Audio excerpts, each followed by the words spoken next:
Bonjour les mamans, c'est un plaisir de vous retrouver pour cette nouvelle vidéo du coin des mamans by Nano Petit Pro 3.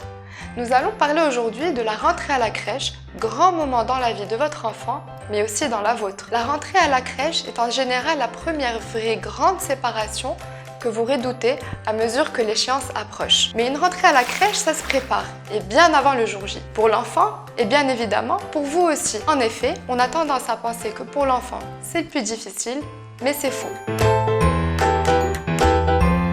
Quelques semaines avant la rentrée, expliquez-lui qu'il va aller dans une nouvelle école. S'il a une grande sœur ou un grand frère ou même des grands cousins, dites-lui qu'il va devenir un grand lui aussi et faire comme eux. Il va avoir des copains et même une maîtresse. Lisez-lui des livres sur le sujet. Il s'identifiera peut-être à son héros préféré et voudra faire comme lui. Laissez-le choisir son petit sac à dos où il mettra son goûter, ainsi que sa gourde. Allez visiter avec lui la structure en essayant de lui donner envie d'y retourner. Passez un bon moment avec lui là-bas pour qu'il puisse assimiler ce lieu à des moments de joie et qu'il puisse se familiariser avec son nouvel environnement. Faites connaissance avec son éducatrice avant le jour de la rentrée. Le premier contact est primordial. S'il sent que vous lui faites confiance, il vous imitera.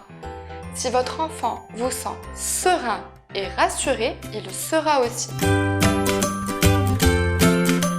Réveillez-vous avec votre enfant. Prenez le temps de prendre un bon petit déjeuner et habillez-le dans une tenue confortable. Si la crèche pratique la période de l'adaptation, vous y resterez sûrement avec lui une petite heure. Pour la première demi-journée de vraie séparation, soyez ferme au moment de partir. Expliquez-lui que vous allez revenir dans 1 heure, quand bien même il n'a pas la conscience du temps. Et s'il pleure, ne profitez surtout pas d'un moment où il a la tête tournée pour vous éclipser.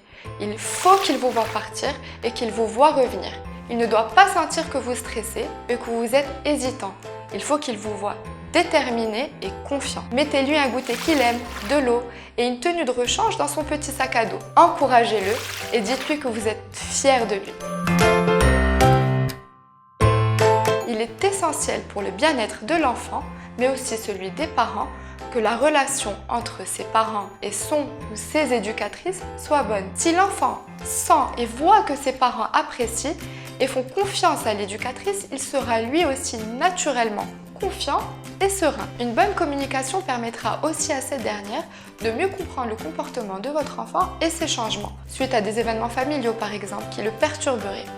Et elles pourront ainsi apporter une réponse adéquate. N'hésitez pas à poser vos questions, quelles qu'elles soient. Ne les gardez pas pour vous, au risque de créer une gêne ou une frustration de votre côté et d'entraver la bonne relation avec les éducatrices. Ne jamais parler de l'enfant devant lui avec l'éducatrice. Si vous désirez vous entretenir avec elle, essayez de prendre un rendez-vous avec elle hors horaire de classe. Ne la monopolisez pas pendant l'accueil le matin ou l'heure des mamans à la fin de la journée. Enfin, lorsqu'une demande est faite dans le cahier de liaison, comme par exemple ramener des couches, un ingrédient pour une recette qui sera réalisée dans la classe ou un objet pour l'élaboration d'une œuvre collective, essayez d'y répondre favorablement et dans le délai. Merci les mamans pour votre écoute attentive. Je vous dis à très bientôt dans une nouvelle vidéo des experts du coin des mamans by Nano Petit Pro 3. N'hésitez pas à nous poser toutes vos questions sur la page.